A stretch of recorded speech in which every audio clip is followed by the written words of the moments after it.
신율의 뉴스 정면 승부 2부 시작하겠습니다. 오늘 2부 여의도 청년 정치인데요. 오늘도 여러분 위해서 두 분 스튜디오에 나와 계십니다. 한 분씩 소개해드리죠. 먼저 국민의힘 강동을 당협위원장이시죠. 이재용 전 의원 스튜디오에 나와 계십니다. 안녕하십니까? 네, 반갑습니다. 예, 더불어민주당 박성민 전 최고위원이십니다. 어서 오십시오. 네, 안녕하세요. 예. 요새 진짜 정치권은 이걸 어떻게 표현해야 되는지 모르겠지만 나날이 새롭다? 아니 꼭 그런 것 같지도 않아요. 이제는 정신이 좀 없어서 그렇지. 국민의힘은 지금 11명 후보자 나오고 그랬죠. 그죠? 근데 그게 8명으로 준 거예요. 네, 서류에서 탈락했다 그러더라고요. 아, 그래요? 8명? 예. 아니 진짜 사람들 너도 나도 한 것 같은데 어떻게 보세요? 이렇게는 얘기할 수 없습니다. 이것도 당내 경선이지만 선거기 때문에 누가 올라갈까요? 이런 식의 저거는 안 되지만 가장 중요한 거는 어떤 아젠다가 이 8명 중에 4명 반이 떨어지는 건데 그 어떤 아젠다가 제일 중요하게 작용할까요? 어떻게 보십니까? 윤심 여러 가지가 있잖아요. 그거 굉장히 힘든 질문인데요. 죄송합니다. 네. 일단 우리가 이제 1차 컷오프는 된 거고요. 8명으로 이제 그렇지. 이제 8명으로 줄인 거고 1차 컷오프가 4명으로 줄이잖아요. 그 4명이 누가 될 거냐에 대해서는 이미 여러 번 방송에서 말했기 때문에 해도 될 것 같아요. 그냥 지금 요즘에 나오는 여론조사를 평균 여론조사를 보면은 그 4명은 눈에 보이는 것 같습니다. 물론 오세훈 시장이 지난 토요일 이제 불출마 선언했기 때문에 그 4번째 자리가 누가 되느냐가 이제 관전 포인트인 것 같고요. 그거는 나경원 대표 아니면 안철수 대표 다들 그렇게 보고 있습니다. 근데 나경원 대표가 어찌 보면 좀 출발이 늦었는데 그럼에도 불구하고 요즘에 굉장히 부지런하게 다니시거든요. 그리고 메시지도 많이 내고 있기 때문에 또 당내 인지도도 매우 높고 그래서 나경원 대표도 그 4인 안에 들어갈 수 있는 가능성이 매우 높아 보입니다. 어떻게 보세요? 남의 당 얘기지만 일단 저는 3명은 확고하다고 생각하고요. 일단 첫 번째로 김문수 전 장관, 그다음에 홍준표 전 시장, 한동훈 전 대표. 이 3분은 확실해 보이고 그 한 자리가 이제 비지 않습니까? 이제 거기를 나경원 의원이 들어가느냐, 안철수 의원이 들어가느냐의 싸움이 된 것 같은데 저는 개인적으로 나경원 의원이 좀 더 유력한 상황이 되지 않았나라는 생각이 들어요. 왜냐하면 지금 국민의힘 내부의 경선 분위기 자체가 어떤 반성과 성찰의 경선이라기보다는 일종의 윤심파리 경선이 되어가고 있고 그리고 탄핵에 반대했던 사람들에 대한 낙인 찍기라든지 탄핵에 찬성했던 사람들에 대한 낙인 찍기라든지 비판의 수위라든지 이런 게 점점 올라가고 있는 국면이기 때문에 저는 지금 상황에서 안철수 의원의 스탠스는 오히려 경선에서 불리하게 작용할 가능성이 높다. 룰만 봐도 여론조사에서 무당층이나 국민의힘 지지자들을 대상으로 여론조사를 돌리기 때문에 지금 상황에서 안철수 의원이 유승민 전 의원이나 아니면 오세훈 시장의 그 지지세를 전부 다 흡수하는 그런 일이 있지 않고서야 사실은 나경원 의원이 최근에 어떤 강성 지지자들과 굉장히 초밀착하면서 보여줬던 행보를 꺾기가 좀 어렵지 않을까라는 생각입니다. 근데 왜 그렇게 너도 나도 오세훈 시장을 그렇게 만날까요? 아무래도 오세훈 시장이 양자 대결 그 여론조사들을 보면은 직전까지는 1위를 할 때가 굉장히 많았어요. 그리고 그거보다 어찌 보면 더 중요한 거는 중도 확장성이 굉장히 있다. 예. 개 중에는. 그래서 오세훈 시장이 관뒀으니 오세훈 시장이 가지고 있었던 그 중도 확장성을 본인의 캠프로 이제 합류시키기 위한 그런 작전이 아닐까, 전략이 아닐까라는 생각이 드는데 잘 아시다시피 오세훈 시장은 지금 모든 후보들이 와서 다 만나주고 있잖아요. 올 때마다 본인이 얘기했던 그 자시 성장과 동행, USB 준다고. 네, USB 주고 그 정책집 주고 하고 있기 때문에 그 모두가 다 우리가 흡수하고 이거를 잘 정책 반영하겠다라고 얘기하는데 과연 그 행위 하나만으로 오세훈 시장을 지지하거나 기대했던 사람들이 과연 그 캠프로 갈지에 대해서는 아직 좀 두고 봐야 될 것 같습니다. 그 이미지, 그러니까 본인이 좀 약한 이미지를 좀 보충하기 위해서 좀 이걸 끌어들이려고 하는 거 아니야? 이런 분석도 있던데요.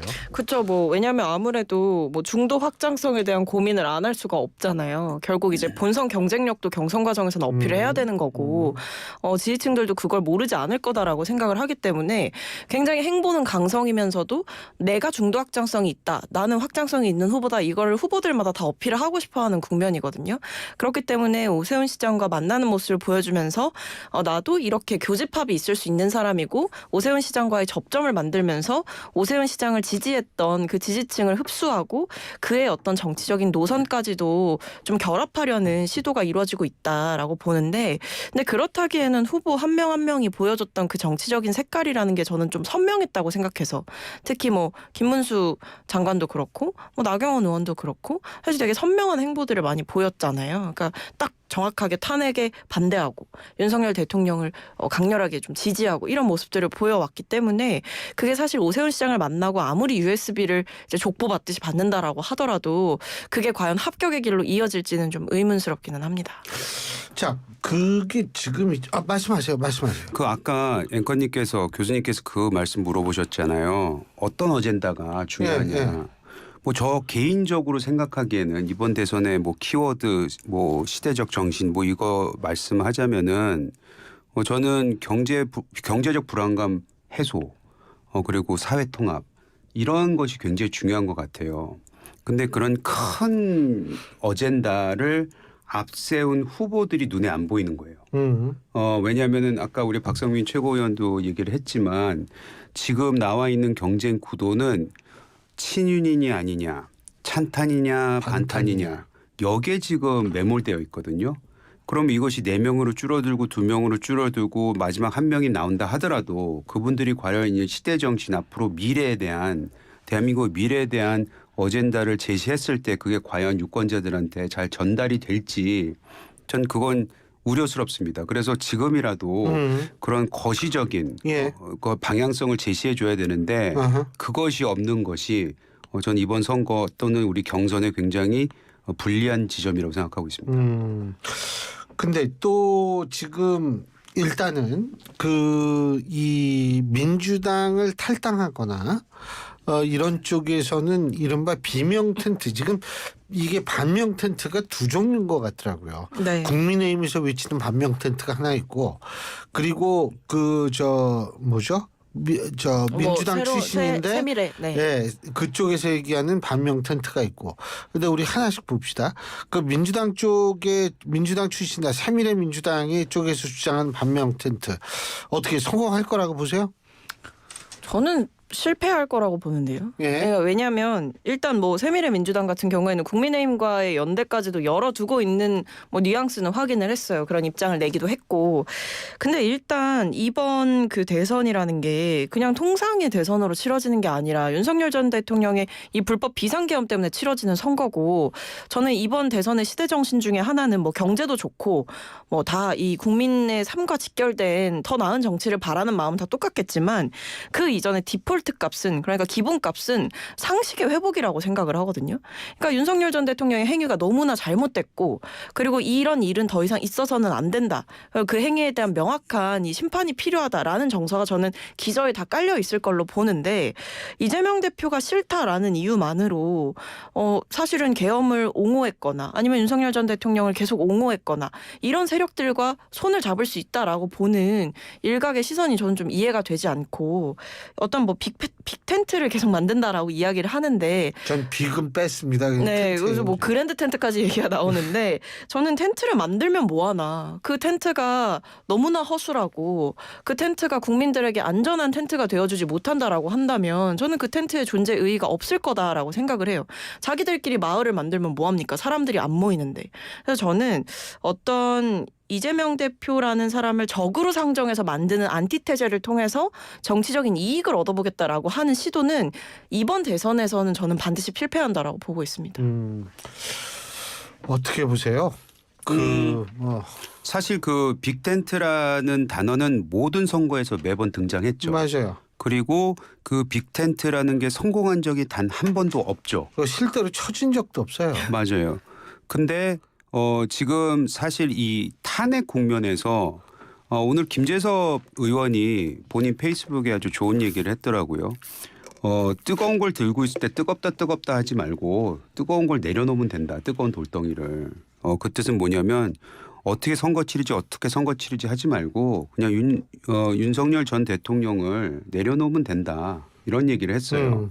이제 그게 소위 말하는 반성인지 과거의 절연인지. 유정복 시장 어제 저랑 인터뷰할 때 네. 탈당 플러스 출당까지 얘기를 했거든요. 근데 탈당, 출당 충분히 가능한 상황이라고 저는 생각을 합니다.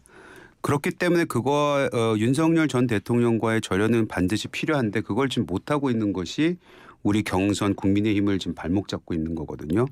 그렇게 봤을 때 과연 그런 빅텐트라는 것이 무의미할까 이번에 저는 의미가 있었다고 생각합니다. 그러니까 과거 사례에서는 성공한 적이 없지만 또 새로운 사례가 계속 생겨나는 것도 정치 영역 아니겠습니까? 굳이 뭐 해외에서 우리가 사례를 찾자면은 프랑스 같은 경우도 양당 체제에서 뭐 한 발짝도 못 움직이다가 마크롱이 나타나서 해냈잖아요.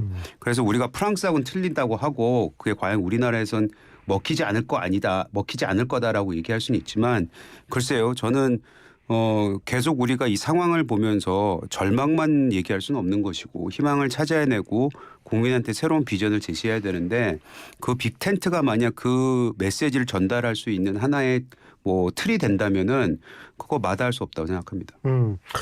원래 제 기억으로는 빅텐트가 그 브라질에서 룰라 대통령이 맨 처음에 정권을 잡을 때 그때 제가 알기로는 언급이 나온 걸로 알고 있는데 근데 이게 가장 중요한 거 유승민 전 의원 같은 경우에도 지금 국민의힘 경선 불출마를 선언했지 이게 대선 불출마를 선언한 게 아니거든요. 아니죠.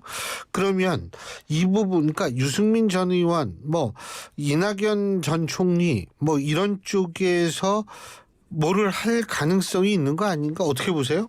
근데 그 빅텐트가 좀 현실적으로 불가능해 보이는 이유 중에 하나가 예.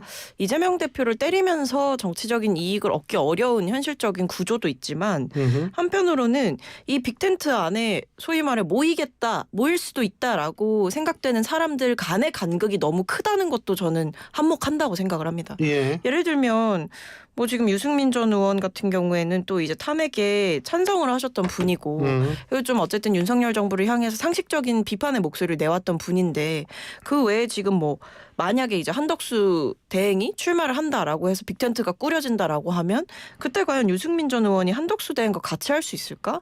이 정부의 2인자였던 총리를 역임한 이 한덕수 대행과 같이 갈 수 있을까를 생각해 보면 불가능할 것 같다라는 생각이 드는 거고 지금 뭐 여러 가지 주자들의 이름이 나오고 있지만 각자의 노선이 다 너무나 다르기 때문에 예. 그 현실적인 간극을 좁히기가 어려워서 빅텐트가 쳐지기도 전에 무너질 수 있다. 기둥부터 세우다가 무너질 수 있다라는 생각이 듭니다. 지금 한덕수 권한대행 얘기했는데 한덕수 권한대행 나온다고 보세요? 어떻게 한다고 보세요? 저는 나오는 거를 우리가 불가능하다고 얘기하는 시점은 지난 것 같아요. 왜냐하면 일단 우리가 여론조사가 굉장히 중요하잖아요. 근데 최근에 나온 여론조사가 뭐 오늘 것만 해도 너무 잘 나와요. 예. 그 스트레이트 뉴스가 조원 CNI에서 의뢰해서 한 여론조사일 겁니다. 말씀하세요. 맞습니다. 그런데 그렇기 때문에 이거를 과연 무시하고 갈 수 있을까에 대해서는 저는 좀 의구심이 들어요. 결국에는 고민할 수밖에 없는 시점이 도래할 거다라는 생각이 들고요. 그게 옳다 그렇다에 대한 차제에 두고라도 그리고 저는 이제 유승민 대표 같은 경우에는 이제 경선에 불참하고 또 오세훈 시장 같은 경우는 이제 대선 불출마 선언을 했는데 이것은 순전히 국민의힘의 경선 관리의 실패라고 봅니다. 결국에는 경선에 나와서 뛰어달라고 얘기를 해야 되는데 경선에 나와서 열심히 뛰어서 당신들이 1등이 되면 그나저나 당신은 후보가 될 가능성이 없고 밖에 있는 사람하고 같이 뭐 연합을 해야 돼. 이렇게 얘기해 버리면은 과연 그 경선 뛰는 사람들 입장에서는 그걸 받아들일 수 있을까? 그래서 우리 그 어제 권성동 대표가 물론 밖에 있는 외부에 있는 사람들 자꾸 언급하지 말아라. 한덕수 총리를 얘기하면서 했는데 그 시점도 매우 늦었고 경선 관리는 이미 벌써 실패했고 흥행도 어느 정도 우리가 실패했다고 볼 수밖에 없어요. 지금 그 온 신경이 한덕수 권한대행한테 가 있어서. 아니 이게 뭐냐면요. 제가 여러 번 다른 방송에도 얘기를 말씀드렸는데 지난 그러니까 1월 1일부터 우리 탄핵 때까지 우리 국민의힘 내부에서 주장했던 건 뭐냐면 뭐 탄핵이 되니 안 되니를 떠나서 만에 하나 탄핵이 되면은 우리는 빠르게 전환할 거다. 그 전환 속에서 우리가 어떻게 흥행할 거냐 경선을 통해서 흥행할 거다. 따라서 유일체제인 민주당은 관심 없고 국민의힘이 90% 재미가 있을 거다. 이렇게 얘기를 했거든요. 그런데 90%를 그냥 수치로 보면은 지금 90%의 45%가 한덕수 총리로 가 있어요. 그러니까 지면을 보거나 뉴스를 보거나 유튜브를 보거나. 맞아요. 그러면 이미 벌써 노출 자체에서 실패한 거 아니겠어요. 그래서 그 산술적으로만 보더라도 저희는 흥행에 성공하지 못한 거죠. 그리고 게다가 흥행이 되려면 재밌는 캐릭터 그리고 뭐 될 만한 캐릭터들이 계속 나와줘야 되는 거잖아요. 참여를 해야 되는데 그중에서 굉장히 중요한 2명 특히 우리가 계속 주장하던 중도 확장 성이 있는 2명이 빠져버렸으니 그게 어떻게 흥행이 가능하겠습니까? 저는 그 부분에 있어서는 매우 우리가 잘못했다고 봅니다. 그러니까 이게 거의 저는 자해 행위를 본인들이 했다라고 봐요. 왜냐하면 국민의힘 내부에서 뭐 거의 50명이 넘는 의원들이 한덕수 대행의 출마를 촉구하는 그 뭐 연판장이라고 할까요? 어떤 그 썼다고 하잖아요. 그러니까 그렇게 지금 당내 경선이 사실상 근데 그거 뭐 진짜 종이로 있는지 없는지 그건 잘 모르는 모양이더라고요. 네, 근데 어쨌든 모인 의원의 인원수는 이제 54 자신 있게 명이라고 그러죠. 확인을 하니까요.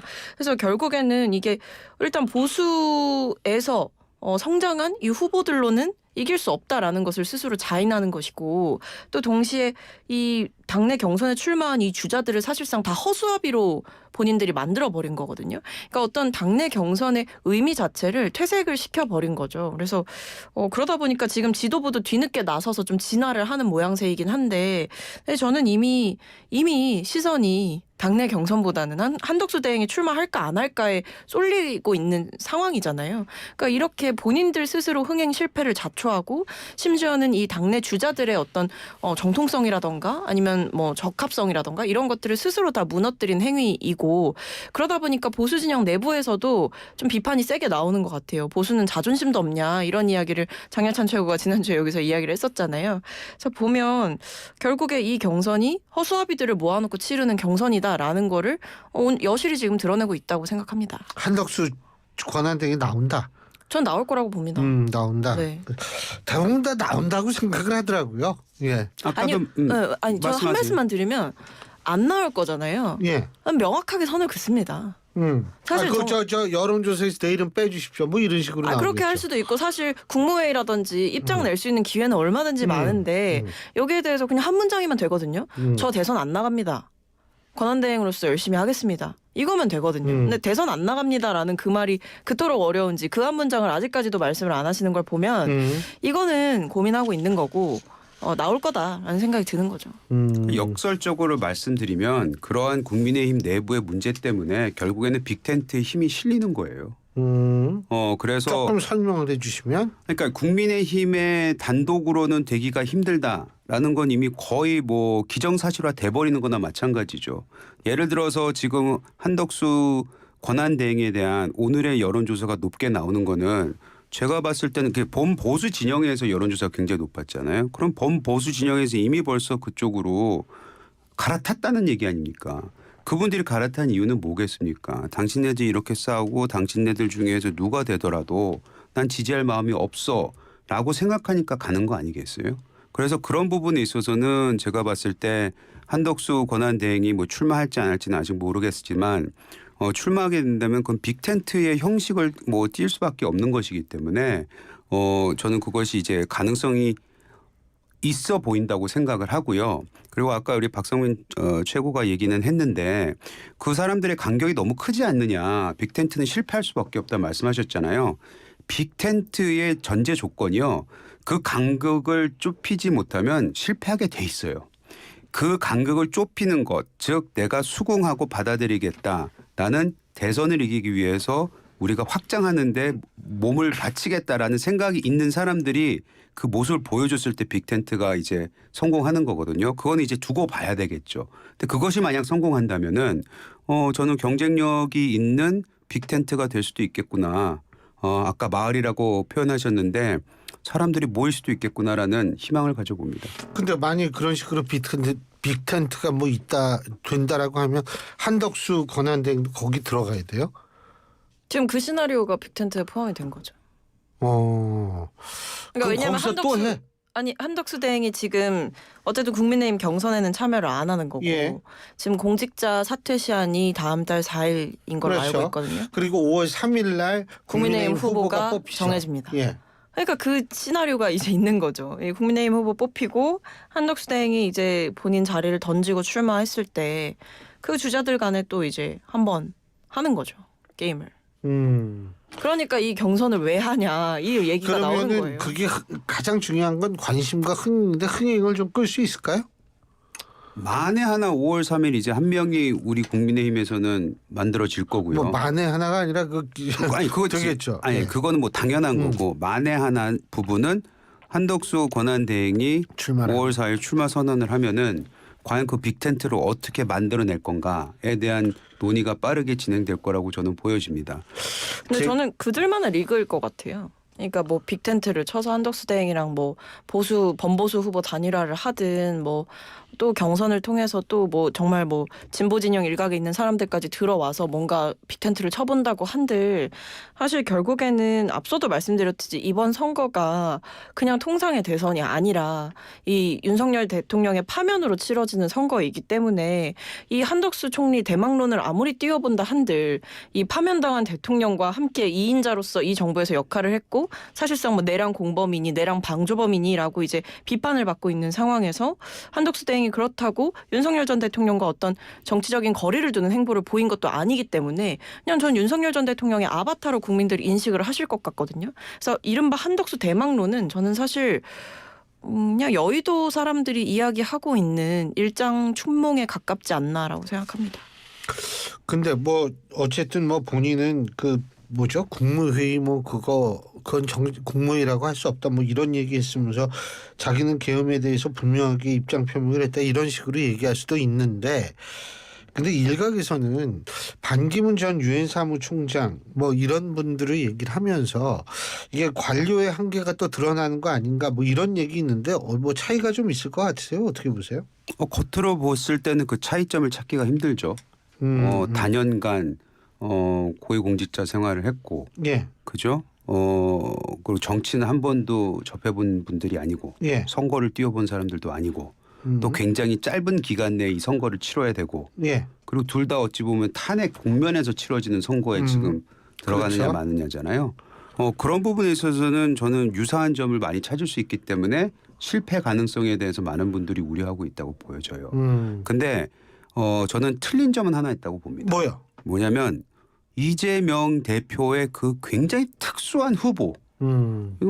저는 사실 우리나라 역사 그 근대 역사상 이렇게 특수한 후보가 있었을까. 그 미움을 그렇게 많이 받고 이 상황 속에서도 반 이재명이라는 그러니까 반 민주당도 아니잖아요. 반 이재명이라는 말이 나오잖아요.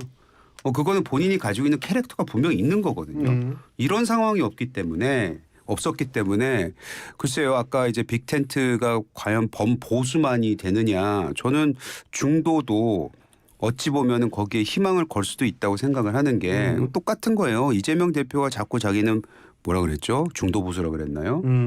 그렇듯이 지금 중도에 확장을 하려면은 전 빅텐트밖에 없다고 보여져요. 그렇기 때문에 사실 국민의힘이 이 선거 관리는 실패를 했지만 그리고 한덕수 총리를 뭐 옹립하려거나 뭐 여기에 끼워 넣으려고 했던 그 몇몇 의원들에 대해서는 비판이 굉장히 세고 하지만 주자들마저도 그 비판을 하면서도 빅텐트는 필요하다고 말이 바뀌었지 않습니까? 한 어제부로.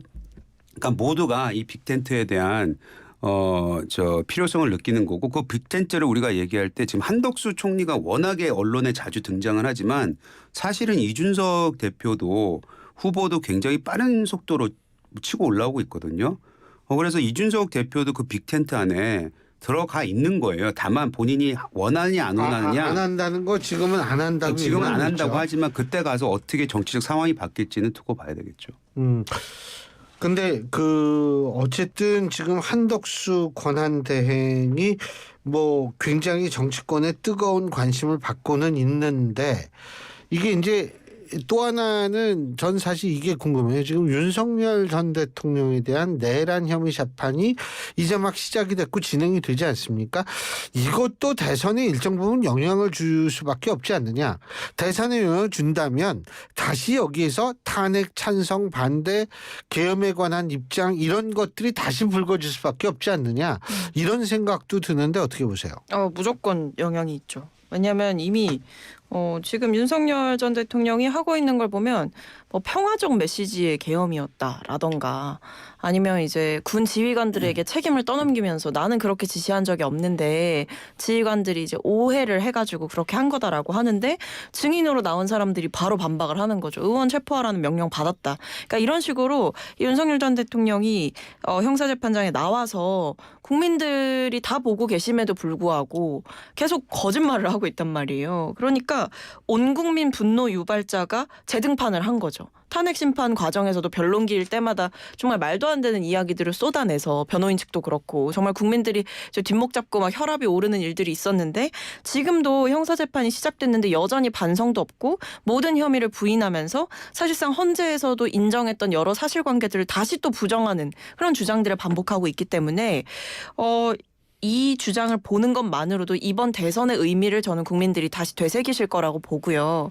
그 외에도 윤석열 전 대통령의 이 주장을 따라가거나 윤석열 전 대통령을 옹호하려고 했던 사람들, 옹호해왔던 사람들, 이 국민의힘 정치인들에 대한 다시 한 번 더 어떤 이 심판의 정서가 올라올 거다라고 보고 그리고 제거할 수 없는 변수는 이 경선 구도가 점점 더 이제 강해지면 강해질수록 그리고 경선이 진행될수록 어떤 후보들마다 조급함이 좀 생길 수가 있어요. 이 조직을 더 모아야 된다. 지지세를 더 끌어올려야 된다라는 생각이 들 텐데 그때 아주 손쉽게 빠질 수 있는 유혹이 뭐냐면 이 윤석열 전 대통령의 지지층들을 더 끌어와야 된다. 이 생각을 한다라고 하면 윤석열 전 대통령을 옹호하고 그와 밀착하는 행보를 보이는 주자들이 또 나타날 거다. 그렇게 되면 경선에서 이기면 뭐합니까? 본선에서 경쟁력이 사라지는 꼴이기 때문에 저는 윤석열 전 대통령의 이 형사재판이 많은 면에서 정치적인 영향력을 끼칠 거다라고 생각합니다. 어떻게 보세요? 윤석열 전 대통령 재판 계속 진행 중인데 이게 대선일이 가까워도 계속 재판 나오고 뉴스 나오고 이럴 거예요. 그렇다면 한덕수 권한대행이 물론 저는 계엄에 대한 입장은 분명하다고 봅니다. 계엄 선포 직전에 국무회의, 그거는 국무회의라고 할 수 없다라는 입장을 헌법재판소의 심리 과정에서도 밝혔고, 근데 이게 탄핵에 찬성했는지 반대했는지 이게 좀 헷갈리거든요. 더군다나 이완규 헌법재판관 지명 이 문제 윤석열 전 대통령과 아주 절친이라고 불리던 이분을 지명을 했다는 거 가지고 윤석열 전 대통령의 그늘에 있다 뭐 이런 얘기까지 지금 들리고 있는데 이 분위기와 이 한덕수 권한대행이 받는 그런 소리 이게 맞물리면 좀 이게 얘기가 좀 복잡해지는 거 아닌가 이런 얘기도 있는데 어떻게 보세요? 우리가 헌재의 결정을 존중하고 있잖아요. 그렇기 때문에 윤석열 전 대통령의 8대0 예. 그 결정에 대해서 많은 분들이 수긍을 했습니다. 보수 진영에서도 그 전까지는 뭐 탄핵을 반대했던 세력마저도 그것이 나온 다음에는 수긍하겠다라고 예. 입장을 정리를 했습니다. 예. 그리고 윤석열 전 대통령이 지금 법정에서 하고 있는 주장들은 들어보면 새로운 건 하나도 없습니다. 그거는 탄핵 헌재에서 주장했던 것과 일치합니다. 그리고 우리가 헌재 헌재 결정을 보면서 그 과정을 보면서 왜 윤석열 전 대통령 저렇게 말씀을 하실까라고 들었을 때 이것이 자신의 그 사법 본인의 이제 법원에서 해야 될 얘기들을 미리 한다. 그런 얘기들 많이 했잖아요. 그래서 거기에 큰 의미를 둘 필요는 없다고 생각을 합니다. 그리고 오늘도 계속 어제 말씀하셨잖아요. 아까도 말씀하신 게 어제 유정복 시장 같은 경우에는 출당 그러니까 자진 탈당 안 하면은 출당까지 시켜야 된다라는 얘기가 나오고 그 목소리는 매우 이미 커요. 그렇기 때문에 윤석열 전 대통령이 법정에서 어떤 주장을 하냐가 이 선거에 큰 영향을 미칠 거다 그렇게 보지 않습니다. 오히려 그 사이에 어떤 결정이 내려질 것이다 당에서? 당에서 한 가지 이제 아쉬운 점은 그래도 탄핵이 되었음에도 불구하고 거기에 대한 진정 어린 사과를, 그러니까 마음속에 이렇게 닿는 사과를 제대로 하지 않았다는 부분은 아직까지도 저희한테 남은 숙제인 것 같아요. 그리고 혹여라도 그 경선에 참여하셨던 분들 중에서 윤석열 전 대통령을 앞장 세워서 본인이 경선에서 이기거나 대통령 후보가 되려고 하면 저는 그건 오산이라고 생각합니다. 그분들마저도 언젠가는 반드시 전략적으로 생각하더라도 아마 절연을 할 거라고 저는 생각을 해요. 근데 뭐 개인적인 생각입니다만은 왜냐하면 이길 수가 없거든요. 그러지 않으면. 그래서 그거는 조금 더 두고 봐야 된다. 4인으로 추려졌을 때 그 이후에 후보들이 어떤 얘기를 하느냐 거기에도 좀 신경을 써야 된다고 생각을 하는데 뭐 예를 들어서 그중에 한 명 정도는 워낙에 윤심으로 지금 지지율이 받쳐주고 있기 때문에 차마 심한 말은 못할 수도 있을 거라고 보여요. 근데 그것마저도 끝에 가서 누가 본선 경쟁력을 있느냐라는 걸 따져보면은 그건 반드시 거쳐야 된다는 생각으로 듭니다. 근데요, 그 민주당은 말이에요. 요번에 그 3명 뭐 등록했잖아요. 뭐 2등을 누가 하느냐 이게 중요하다 이런 보도도 있는데 네. 어쨌든 TV 토론 3번인가 4번밖에 안 한다며요. 네, 그 횟수가 저도 정확하게 3번 아니면 4번이에요. 예. 굉장히 적게 적어요. 한다라고 예. 하는데 뭐 사실은 이제 시간이 뭐 짧아서 그렇다라고는 하는데 좀 아쉽기는 하죠. 왜냐하면 한 이제 번에 1억씩 그러니까 TV 토론 한 번에 1억 원이라 왜냐하면 4억 원씩 내잖아요 공탁금 그죠? 네네. 그래서 사실은 뭐 TV 토론을 많이 하는 게 아무래도 어떤 뭐 2등, 3등 전략을 피려는 분들 입장에서는 어떤 본인 어필의 기회도 되고, 그렇죠. 그러니까 뭐 당선 여부와 상관없이 사실 이 대선에 참여한다라고 하는 것은 전국적으로 본인을 알릴 수 있는 절호의 기회를 얻게 되는 거긴 하거든요. 그리고 당원들에게 여러 면을 또 보여줄 수 있는 기회가 합법적으로 주어지는 어떤 장인 거고, 근데 그 장에서 특히 토론은 굉장히 중요한 요소인데 그게 많이 줄어들었다라고 하니까 개인적으로 저는 이렇게까지 줄일 필요가 있을까라는 생각은 들긴 했습니다. 벌써부터 이제 뭐 2017년에 있었던 대선 때와 이 토론의 횟수가 너무 차이가 나지 않느냐라는 지적이 있기 때문에 그때 12번인가 10번 이상 했어요. 그때. 뭐 굉장히 아쉬운 결정이다라는 생각을 저도 할 수밖에 없을 것 같고, 근데 다만 뭐 당 차원에서는 이제 신속하게 좀 빠르게 결정해서 본선 체제로 빨리 가는 게 이제 좋다라는 생각도 하는 것 같아요. 이재명의 본선 체제를 빨리 만들기 위한 그냥 방법이죠. 경선을 바꿨잖아요. 예. 네, 경선을 근데 사실 바꾸고. 저는 근데 그런 생각도 드는 게 솔직히 말씀드리면 너무 이재명 전 대표의 이 입지가 확고하기 때문에 사실 경선 룰을 뭘로 했어도 저는 상관이 없었다라고 보고 토론 횟수도, 그러니까 제가 아쉽다라고 말씀을 드리는 건 이재명 대표를 위해서 토론 횟수를 바꿔서 아쉽다라고 하는 게 아니고 어쨌든 이게 좀 토론이 많았으면 더 여러 가지 볼거리들이 있는데 예. 그 기회 자체가 줄어든 게 아쉽다라는 말씀 드리는 겁니다. 알겠습니다. 조금 전에 이재영 그 의원께서 말씀하신 여론조사는 조원 CNA가 스트레이트 뉴스 의뢰로 13일과 14일 성인 1023명을 대상으로 한 ARS 방식의 여론조사이고요. 자세한 내용은 중앙선거 여론조사 심의위원회 홈페이지를 참조하시면 됩니다. 자, 두 분 말씀 오늘 여기서 줄이겠습니다. 고맙습니다. 감사합니다. 감사합니다. 예, 지금까지 국민의힘 강동을 당협위원장이시죠. 이재영 전 의원.